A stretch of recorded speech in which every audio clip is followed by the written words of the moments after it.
1. Mr. Speaker, ladies and gentlemen, let's talk about money.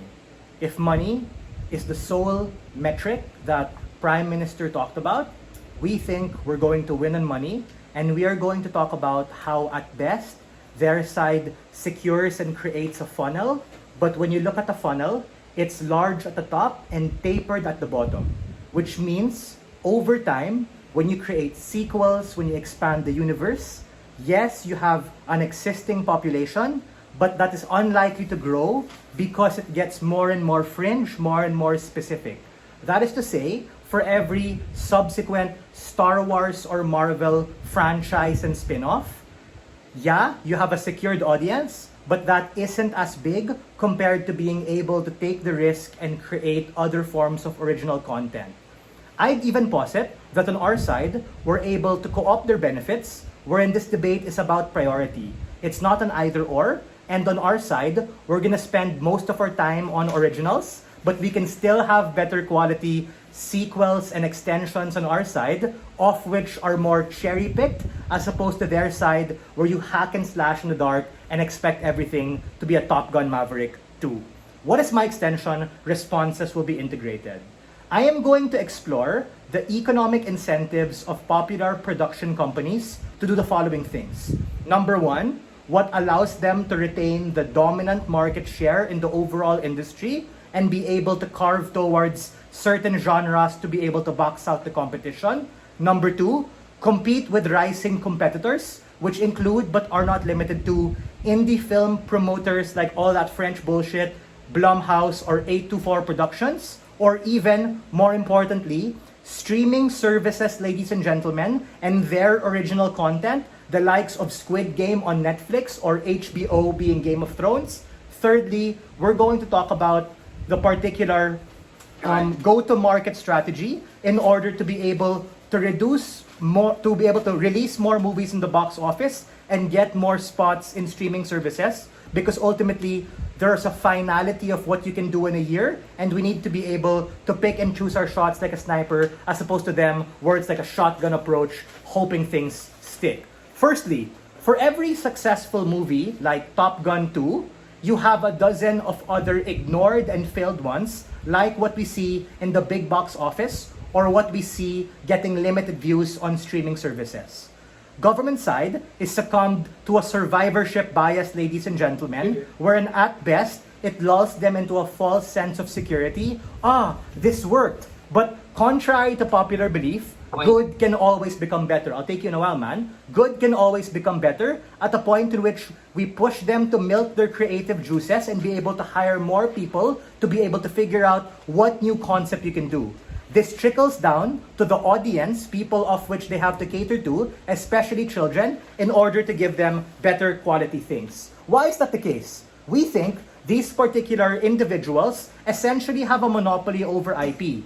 But this lulls them into a false sense of comfort that Disney has IP over Marvel or Star Wars stuff. That means no one else can do it. What then happens? Disney ends up taking their sweet time, hoping that they get a secured small prize here when they cater to those existing fans, which, by the way, we've proven to you, is shrinking and gets smaller over time, as opposed to our comparative, where we push them to be able to compete with that of HBO and that of Netflix in order to deal with their originals. Because whether you were a child and you're interested to watch these things, or an adolescent, or an adult, or even a grandparent, you're probably gonna be like, hey, there's this new original, let's check it out, and there's a good chance they're gonna be able to enjoy it. Before that, POI, go for it. 3, 2, go. What's the major distinction that allows these new movies to excel or sell as much as the remakes? We recognize the trade-off that we might not know if they're going to make as much, but the fact that the ceiling of potential of those things is higher precisely because you have an untapped market. All of the grandmas, grandfathers, children, they've never been able to see it. As opposed to having to convince them, hey, here's Star Wars, here's Marvel. It's a deeper and more complicated consumer journey to have to get them on board. The second thing I have to say is to talk about these particular spin-offs. Meaning, for every Marvel and Star Wars spin-off, they're probably gonna get beaten by that of indie movies like what I mentioned in my pre-oration. An example being Insidious or all of the other successful originals on these streaming services like Squid Game. And here's the meta, you have to listen to this.